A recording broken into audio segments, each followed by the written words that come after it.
बृहस्पतिवार के दिन सूर्योदय से पहले ही उठे और नित्य कर्म से निवृत्त होकर पीले रंग के वस्त्र पहने। इसके बाद पूरे घर में गंगाजल छिड़कें। इसके बाद पूजा घर में श्रीहरि विष्णु की मूर्ति या चित्र स्थापित करें। फिर पीले रंग के गंध पुष्प और अक्षत चढ़ाएं। इसके बाद चना गुड़ और मुनक्का चढ़ाकर विधि विधान से पूजन शुरू करें। इसके बाद व्रत की कथा पढ़ें। कथा पढ़ने के बाद केले के पेड़ में जल चढ़ाएं और आरती करें। पूजा में हुई किसी भी त्रुटि के लिए बृहस्पति देव से क्षमा मांगनी चाहिए। भारतवर्ष में एक प्रतापी और दानी राजा राज्य करता था। वो नित्य गरीबों और ब्राह्मणों की सहायता करता था। ये बात उसकी रानी को अच्छी नहीं लगती थी। वो नहीं गरीबों को दान देती, नहीं भगवान का पूजन करती थी और राजा को भी दान देने से मना किया करती थी। एक दिन राजा शिकार खेलने वन को गए हुए थे तो रानी महल में अकेली थी। उसी समय बृहस्पति देव साधु वेश में राजा के महल में भिक्षा के लिए गए और भिक्षा मांगी। रानी ने भिक्षा देने से इनकार किया और कहा, हे साधु महाराज, मैं तो दान पुण्य से तंग आ गई हूँ। मेरा पति सारा धन लुटाते रहते हैं। मेरी इच्छा है कि हमारा धन नष्ट हो जाए, फिर न रहेगा बांस न बजेगी बांसुरी। साधु ने कहा, देवी तुम तो बड़ी विचित्र हो। धन संतान तो सभी चाहते हैं, पुत्र और लक्ष्मी तो पापी के घर भी होने चाहिए। यदि तुम्हारे पास अधिक धन है तो भूखों को भोजन दो, प्यासों के लिए प्याऊ बनवाओ, मुसाफिरों के लिए धर्मशालाएं खुलवाओ। जो निर्धन अपनी कुंवारी कन्याओं का विवाह नहीं कर सकते उनका विवाह करा दो। ऐसे और कई काम हैं जिनके करने से तुम्हारा यश लोक परलोक में फैलेगा। परंतु रानी पर उपदेश का कोई प्रभाव न पड़ा। वो बोली, महाराज आप मुझे कुछ न समझाएं, मैं ऐसा धन नहीं चाहती जो हर जगह बांटती फिरूं। साधु ने उत्तर दिया, यदि तुम्हारी ऐसी इच्छा है तो तथास्तु। तुम ऐसा करना कि बृहस्पतिवार को घर लीपकर पीली ती से अपना सिर धोकर स्नान करना, भट्टी चढ़ाकर कपड़े धोना। ऐसा करने से आपका सारा धन नष्ट हो जाएगा। इतना कहकर वो साधु महाराज वहां से आलोप हो गए। साधु के अनुसार कही बातों को पूरा करते हुए रानी को केवल 3 बृहस्पतिवार ही बीते थे कि उसकी समस्त धन संपत्ति नष्ट हो गई। भोजन के लिए राजा का परिवार तरसने लगा। तब एक दिन राजा ने रानी से बोला कि हे रानी, तुम यहीं रहो, मैं दूसरे देश को जाता हूँ, क्योंकि यहाँ पर सभी लोग मुझे जानते हैं, इसलिए मैं कोई छोटा कार्य नहीं कर सकता। ऐसा कहकर राजा परदेश चला गया। वहां वो जंगल से लकड़ी काटकर लाता और शहर में बेचता। इस तरह वो अपना जीवन व्यतीत करने लगा। इधर राजा के परदेश जाते ही रानी और दासी दुखी रहने लगी। एक बार जब रानी और दासी को 7 दिन तक बिना भोजन के रहना पड़ा तो रानी ने अपनी दासी से कहा, हे दासी, पास ही के नगर में मेरी बहन रहती है, वो बड़ी धनवान है, तो उसके पास जा और कुछ ले आ ताकि थोड़ी बहुत गुजर बसर हो जाए। दासी रानी की बहन के पास गई। उस दिन गुरुवार था और रानी की बहन उस समय बृहस्पतिवार व्रत की कथा सुन रही थी। दासी ने रानी की बहन को अपनी रानी का संदेश दिया, लेकिन रानी की बड़ी बहन ने कोई उत्तर नहीं दिया। जब दासी को रानी की बहन से कोई उत्तर नहीं मिला तो वो बहुत दुखी हुई और उसे क्रोध भी आया। दासी ने वापस आकर रानी को सारी बात बता दी। सुनकर रानी ने अपने भाग्य को कोसा। उधर रानी की बहन ने सोचा कि मेरी बहन की दासी आई थी, परंतु मैं उससे नहीं बोली, इससे वो बहुत दुखी हुई होगी। कथा सुनकर और पूजन समाप्त करके वो अपनी बहन के घर आई और कहने लगी, हे बहन, मैं बृहस्पतिवार का व्रत कर रही थी। तुम्हारी दासी मेरे घर आई थी, परंतु जब तक कथा होती है तब तक न तो उठते हैं और न ही बोलते हैं, इसलिए मैं नहीं बोली। कहो दासी क्यों गई थी? रानी बोली, बहन तुमसे क्या छिपाऊं, हमारे घर में खाने तक को अनाज नहीं था। ऐसा कहते कहते रानी की आंखें भर आए। उसने दासी समेत पिछले 7 दिनों से भूखे रहने तक की बात अपनी बहन को विस्तार पूर्वक सुना दी। रानी की बहन बोली, देखो बहन, भगवान बृहस्पति देव सबकी मनोकामना को पूर्ण करते हैं। देखो, शायद तुम्हारे घर में अनाज रखा हो। पहले तो रानी को विश्वास नहीं हुआ, पर बहन के आग्रह करने पर उसने अपनी दासी को अंदर भेजा तो उसे सचमुच अनाज से भरा एक घड़ा मिल गया। ये देखकर दासी को बड़ी हैरानी हुई। दासी रानी से कहने लगी, हे रानी, जब हमको भोजन नहीं मिलता तो हम व्रत ही तो करते हैं, इसलिए क्यों न इनसे व्रत और कथा की विधि पूछ ली जाए ताकि हम भी व्रत कर सकें। तब रानी ने अपनी बहन से बृहस्पतिवार व्रत के बारे में पूछा। उसकी बहन ने बताया, बृहस्पतिवार के व्रत में चने की दाल और मुनक्का से विष्णु भगवान का केले की जड़ में पूजन करें तथा दीपक जलाएं, व्रत कथा सुने और पीला भोजन ही करें। इससे बृहस्पति देव प्रसन्न होते हैं। व्रत और पूजन विधि बताकर रानी की बहन अपने घर को लौट गई। 7 दिन के बाद जब गुरुवार आया तो रानी और दासी ने व्रत रखा। घुड़साल में जाकर चना और गुड़ लेकर आए। फिर उससे केले की जड़ तथा विष्णु भगवान का पूजन किया। अब पीला भोजन कहां से आए, इस बात को लेकर दोनों बहुत दुखी थे। चूंकि उन्होंने व्रत रखा था इसलिए बृहस्पति देव उनसे प्रसन्न थे, इसलिए वे एक साधारण व्यक्ति का रूप धारण कर 2 थालों में सुंदर पीला भोजन दासी को दे गए। भोजन पाकर दासी प्रसन्न हुई और फिर रानी के साथ मिलकर भोजन ग्रहण किया। उसके बाद वे सभी गुरुवार को व्रत और पूजन करने लगी। बृहस्पति भगवान की कृपा से उनके पास फिर से धन संपत्ति आ गई, परंतु रानी फिर से पहले की तरह आलस्य करने लगी। तब दासी बोली, देखो रानी, तुम पहले भी इस प्रकार आलस्य करती थी, तुम्हें धन रखने में कष्ट होता था, इस कारण सभी धन नष्ट हो गया, और अब जब भगवान बृहस्पति की कृपा से धन मिला है तो तुम्हें फिर से आलस्य होता है।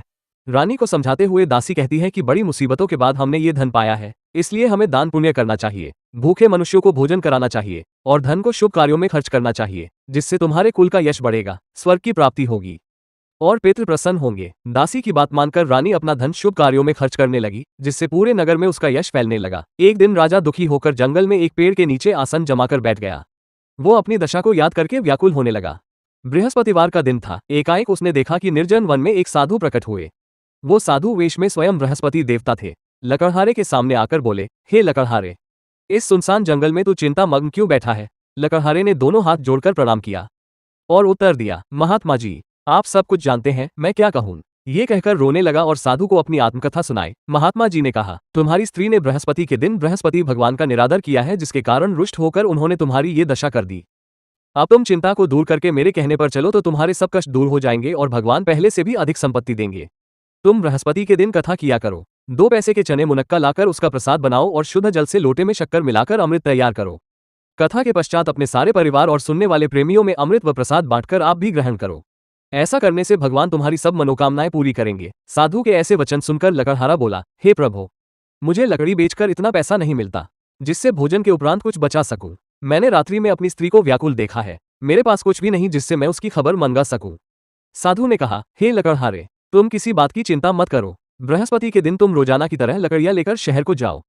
तुमको रोज से दुगुना धन प्राप्त होगा, जिससे तुम भली भांति भोजन कर लोगे तथा बृहस्पति देव की पूजा का सामान भी आ जाएगा। इतना कहकर साधु अंतर्ध्यान हो गए। धीरे धीरे समय व्यतीत होने पर फिर वही बृहस्पतिवार का दिन आया। लकड़हारा जंगल से लकड़ी काटकर किसी शहर बेचने गया। उसे उस दिन और दिन से अधिक पैसा मिला। राजा ने चना गुड़ आदि लाकर गुरुवार का व्रत किया। उस दिन से उसके सभी क्लेश दूर हुए, परंतु जब दोबारा गुरुवार का दिन आया तो बृहस्पतिवार का व्रत करना भूल गया। इस कारण बृहस्पति भगवान नाराज हो गए। उस दिन उस नगर के राजा ने विशाल यज्ञ का आयोजन किया तथा शहर में ये घोषणा करा दी कि कोई भी मनुष्य अपने घर में भोजन न बनावे, न आग जलावे, समस्त जनता मेरे यहाँ भोजन करने आवे।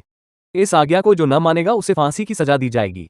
इस तरह की घोषणा संपूर्ण नगर में करवा दी गई। राजा की आज्ञानुसार शहर के सभी लोग भोजन करने गए, लेकिन लकड़हारा कुछ देर से पहुंचा, इसलिए राजा उसको अपने साथ घर लेवा ले गए और ले जाकर भोजन करा रहे थे तो रानी की दृष्टि उस खूंटी पर पड़ी जिस पर उसका हार लटका हुआ था। वो वहां पर दिखाई नहीं दिया। रानी ने निश्चय किया कि मेरा हार इस मनुष्य ने चुरा लिया है। उसी समय सिपाहियों को बुलाकर उसको कारागार में डलवा दिया। जब लकड़हारा कारागार में पड़ गया और बहुत दुखी होकर विचार करने लगा कि न जाने कौन से पूर्व जन्म के कर्म से मुझे ये दुख प्राप्त हुआ है, और उसी साधु को याद करने लगा जो कि जंगल में मिला था। उसी समय तत्काल बृहस्पति देव साधु के रूप में प्रकट हुए और उसकी दशा को देखकर कहने लगे, अरे मूर्ख, तूने बृहस्पति देव की कथा नहीं करी, इस कारण तुझे दुख प्राप्त हुआ। अब चिंता मत कर, बृहस्पतिवार के दिन कारागार के दरवाजे पर 4 पैसे पड़े मिलेंगे। उनसे तू बृहस्पति देव की पूजा करना, तेरे सभी कष्ट दूर हो जाएंगे। बृहस्पति के दिन उसे 4 पैसे मिले। लकड़हारे ने कथा कही। उसी रात्रि को बृहस्पति देव ने उस नगर के राजा को स्वप्न में कहा, हे राजा, तुमने जिस आदमी को कारागार में बंद कर दिया है वो निर्दोष है। वो राजा है, उसे छोड़ देना। रानी का हार उसी खूंटी पर लटका है। अगर तू ऐसा नहीं करेगा तो मैं तेरे राज्य को नष्ट कर दूंगा। इस तरह रात्रि के स्वप्न को देखकर राजा प्रातःकाल उठा और खूंटी पर हार देखकर लकड़हारे को बुलाकर क्षमा मांगी तथा लकड़हारे को योग्य सुंदर वस्त्र आभूषण देकर विदा कर दिया। बृहस्पति देव की आज्ञानुसार लकड़हारा अपने नगर को चल दिया। राजा जब अपने नगर के निकट पहुंचा तो उसे बड़ा आश्चर्य हुआ। नगर में पहले से अधिक बाग, तालाब, कुएं तथा बहुत सी धर्मशाला, मंदिर आदि बन गई है। राजा ने पूछा, ये किसका बाग और धर्मशाला है? तब नगर के सब लोग कहने लगे, ये सब रानी और बांदी के हैं।